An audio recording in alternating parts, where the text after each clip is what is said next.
YouTube, what is going on? It is your boy Atticus, and I am back with you with a glorious return of the Dark Elves. So, yeah, it's been a minute since the Druchii have been on my channel. I took a little break per viewer request, but yeah, I missed them. I started having that, that Dark Elf sadist itch, so I figured we'd play it. So, for today's battle, as you can see here, I'm fighting Nomru, which he's been on the channel before. Really good, talented player. I think he mains Empire and maybe Bretonnia, is it? But I definitely know he's a good Empire player. As for, we'll start with my lord here. That's for my army. So, well, let me start before I say that. We played maybe like 10 games, and we had, a lot of back and forth. He, whenever I would get a win in, then he would come back, get, the next game with a really cool build. But the purpose of our battles was to try out new builds and to get really creative with it. And as you can see here, trying different maps. So this map is actually the Fall of Man, and it's a really cool map. It's one side actually gets a hillside defense with ledges to protect you. You put up artillery, you get a lot of vanguard options, and we rotated it, so it was actually my turn to have the more defensible position. So with that being said, looking at my army here, I brought the mighty Malekith with his shield. And yeah, the reason I did that mainly was just because I know that Nomru favors a lot of handgunners and outriders, and I wanted to have that extra layer of protection. Also to cut prices, or cut cost. For my spells, I do have, looks like, let's see here, I forget what it's called, Word of Pain, Chill Wind, and Power of Darkness. So there's, a pretty basic loadout. The whole point behind it is to try to, deal with any incoming cavalry and use Word of Pain, and, with his armor piercing and his high weapon strength, he'd be able to, trade pretty good with them, all except for maybe like Demigryphs. But for my front line here, guys, as you can see here, I have Harganeth Executioners, the Blades of the Blood Queen, and the reason you bring this is since Malekith's going to be on foot in the infantry battle, you want to have their ward save. So generally my rule of thumb is, if I'm going to go Malekith on this specific mount or the crone on her altar, I'll take the Blades of the Blood Queen, just so they get that passive ward save. As for the rest of the line, guys, I got 2 Witch Elves, which is a staple of any Dark Elf versus infantry, or versus Empire matchup. Their ability to lock down people is excellent, and it makes it even harder it makes your opponent have to reconsider charging his cavalry, and because if he does, he's going to, lose control of them. On each side, we do have a spearman. Also, guys, I thought I'd try out the Manticores. And what's cool about the Manticore, which I'm finding, is it can, for one, deal with enemy cavalry. So Empire Knights, Knights of the Blazing Sun, Reiksguard, it could deal with Outriders, deal with artillery pieces. It has a lot of good usage. So if you look at it in just that regard, you just use it in that regard. Maybe not send it after the actual battle line where it'll rampage and go into spears, but keep it, to snipe down lords, snipe down, cavalry. These things do it, really, really good. So let's go ahead and look at their 445 weapon strength. It is armor piercing, I do believe. Or maybe that's just the one on the Lord. But yeah, guys, it's really powerful. Has a lot of hit points and stuff. But up on the ledge here, guys, this was what I figured I would use to counter the Empire's heavy cav and his skirmisher. So I brought 2 units of bolt throwers, and I put them up on this ledge. You can see right here, guys, we have a very good overlapping, or field of fire here. He can't charge us in the front. If he wants to get around, he has this unit of spears that's going to be blocking him. Since this was a high Vanguard map, you can see that I put 1, 2, 3 units of Harpies and Vanguard around my perimeter, around my back, because I suspected he would do some shenanigans and try to get into the artillery pieces. So yeah, you can see, and I was right. As you can see right here, we do have a unit of Pistoliers in the back there. Also, guys, I brought 1 unit of Dark Riders with shields, and these guys, the main use for them is to just scare off pretty much Outriders. They do have that shield chance, and they can keep up with them. So, if they want to shoot at them, it wastes their ammo, and you're only committing maybe a 500-point unit. So yeah, guys, that's my setup. It doesn't look as powerful as, if you were to see this build generally, you'd probably think that it's a little underwhelming, but based off the terrain, based off of how each unit will be supporting each other, it's pretty good. So let's go ahead and look at Nomru's army here. You can see, guys, that he brought, looks like, the Arch Lector. We don't really see him a lot anymore. And the Arch Lector, guys, is really good. He has a lot of different buffs, like damage. You want to do a melee attack. There's actually a damage resistance one. And let's see what else. Let's see if I can click on it there. And then the one that's an area of effect damage spell. So, yeah, different choice. Kind of cool to see. Also brought a Bright Wizard with Burning Head, Cascading Fire Cloak, and the one that does melee defense. I can never remember what it's called.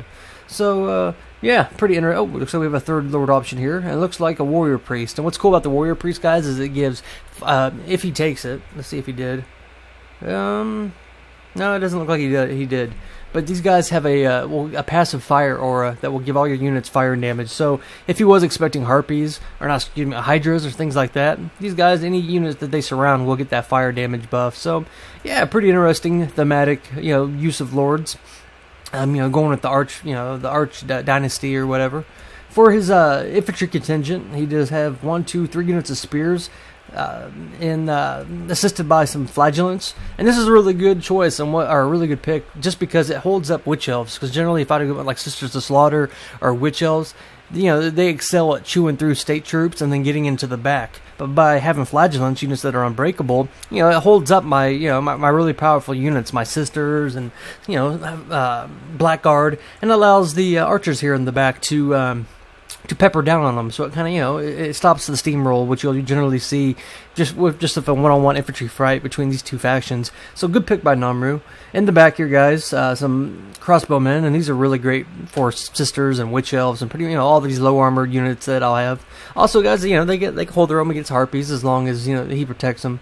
So on the side here, he also has Sterling's Revenge, and yeah, the last couple games he had a lot of luck with it. He actually got a lot of good kills. They fire when moving, and they have armor piercing. So it's not a unit you see a lot, but they are really good. So, and lastly, let's look over here. What do we else we got? We got another unit of Pistoliers, and for his cavalry, it looks like he brought 2 Knights of the Blazing Sun. So yeah, guys, he definitely has me on numbers. If we look at it, yeah, almost 2 to 1, maybe a little bit short of it. So let's go ahead and start the battle, guys, and see how it goes.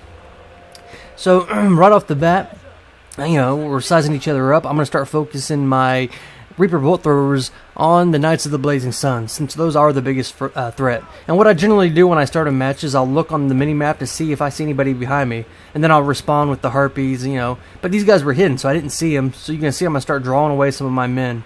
So there goes the Reaper Bolt Throwers, and we're going to start peppering in on the damage. And he can't charge head on to him. He's going to have to get around those spears, which gives me a really good defensive position. But I can't talk. Over here, you can see the Harpies are going to start chasing away the Pistoliers, and that's what they're made for. They're going to keep those guys at bay. It's better him shooting Harpies than my Witch Elves. Over here, we're going to see that he is going to start charging in the spears, and I apologize, we're getting that really bad lag again. I am going to fly in my Harpies, and the reason I do that, guys, is to muck up his infantry. Surprisingly, Harpies are really good at stopping cavalry charges, so if you use it, it prevents him from, being able to focus on my other units, and allows Malekith and my Helabroni, or just the spear units, to get in battle. You are going to see that I am going to bring the Manticore, and yeah, this is really good for me, guys. I use Word of Pain on one of his Knights of the Blazing Sun, and the whole time while he's force pathing away, my units are just, killing him, doing all that damage. As for the infantry fight, you guys, you can see that the Witch Elves and the Blackguard here are just, the Hargonef Executioners are just excelling. This is what they do, chewing through low infantry units like the Empire has. You can see that the Pistoliers are still shooting at the Harpies. And his 1 unit of Pistoliers is going to come out of Vanguard and start surprising me. If you look over here, guys, you can tell that, the Dark Elves are winning with the supports of Malekith. We got the Harpies. We got the Reaper Bolt Throwing shooting from, at the top, which gives us an advantage. And yeah, we're winning that fight. And once we win that, guys, that's going to free up all my troops to deal with the rest of his contingent. He is going to get his Pistoliers into my Reaper Bolt Throwers, which is unfortunate, but I am going to respond, I believe, by sending I think it's maybe the Manticore or one of the Harpy units. He is going to get a really good burning head here, and it does a lot of damage. This is Witch Elves will specifically melt pretty good to those guys. But yeah, the Sigmar Suns are unbreakable too, so the whole theme of his unbreakable is really keeping my men from getting into the back here. As you can see right here, the Hargonef Executioners, the Blades of the Blood Queen, are starting to chase one of the crossbowmen. And it's probably not the best use of them, guys, but the thing was I didn't want him shooting at me. So no matter what I do, he's going to have one unit that's going to protect the other one. So what is going on with this lag? Jeez. You can see that I do respond with my Harpies and get rid of those Pistoliers. And once your unit of Reaper Bolt Throwers, if some of the men do break off of it, you could click back on the unit and they'll start shooting again. So now that we've freed up that area, I'm going to be free to start shooting in on the infantry. Over here, you guys can see that the the Warrior Priest has been beaten, so I'm going to escort him off with the Manticore. We're just, systematically taking out his high-value units. And yeah, you can see over here, with the assist of Malekith, we've taken out the Knights of the Blazing Sun. And yeah, this position right here is just so good for Reaper Bolt Throwers. It doesn't give him, very many ways of getting into it and to deal with it. Over here, you can see the Harpies and the Blades of the Blood Queen have caught up with these crossbowmen. So that's gonna, we're gonna chew through them pretty quick. But he does have this really big pocket of infantry right here. He has, Sterling's Revenge shooting into my men. He has crossbows. He has a unit of Pistoliers in the back. So yeah, it's pretty scary. It's definitely not over by any means. You can see that Malekith is going to get into the infantry fight with the Dark Riders, and the Arch-Lector is almost up to, still completely up to full health with this full unit of the Tattersouls. Oh, I didn't even notice them from before. So yeah, this is really good for him, guys. You can see I am going to focus my Reaper Bolt Throwers in on his Sterling Revenge now that I've dealt with his cavalry. Yeah, they're going to shoot up there and just rain on those guys, and they'll do a lot of damage. Over here, you can see that I am going to cast a Soul Stealer. The purpose is to try to heal up Malekith, since I have him focused one-on-one with the Arch-Lector. You can also see that he has used a Flaming Sword of Ruin, which will give all his units fire damage, magic damage, and a crease to attack, I do believe. But, with the Witch Elves in here, with the Spears, and with Malekith's Word of Pain, guys, you can just see, you can't match up with with Dark Elves infantry. You have to have cavalry cycle charging, or you got to have spells assisting, and Malekith's just such a beast. He's winning that fight, especially with his ability to heal. You can see, guys, because of the bolt throwers, look how much damage we've done to Sterling's Revenge. They were almost at full health, and being able to just rain in on them like that is, it's really helped us. You can see that I have got a unit of Dark Riders to chase them, and we'll be escorting them off the map.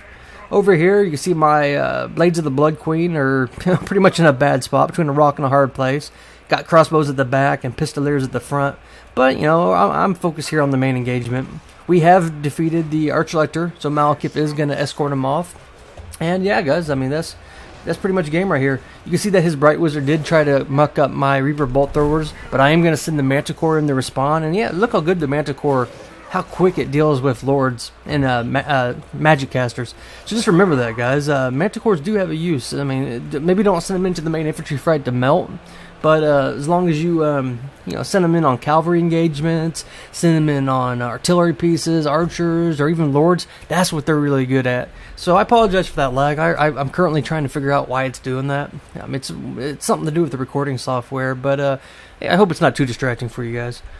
As for the in-screen breakdown, you saw what was the winning factors for this match. It was that pocket with the two Blazing Suns and I think it was the Warrior Priest. When I had the two Bolt Throwers shooting down on them, I had the Harpy unit that stalled them, a Spear unit, and the Malekith's Word of Pain, and we were able just to break through them. You saw the other two Harpies were chasing, with his Pistoliers, and then the infantry fight, 131, 78, 109. And look at the numbers of his guys. That's the danger of going. Unbreakable is unbreakable. And they're good at holding, but not necessarily killing. So some great swords probably would have really maybe been a good addition to that kind of strategy. The Bright Wizard didn't get much damage done. He did get that one good burning head, but he was doing Flaming Sword of Ruin. But when you have really elite forces of the Dark Elves, the best way you counter it as Empire, you just can't go infantry to infantry. It has to be the cavalry.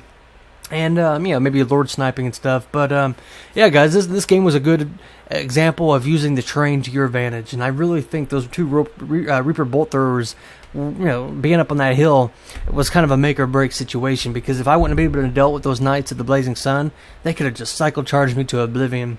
And, his build, in theory, maybe on an open map, might have been more effective. But, yeah, it's kind of cool to see something different from just the, the flatlands. So, Nomru, good game as always, my friend. And this is Atticus. I'll see you guys next time. Thank you.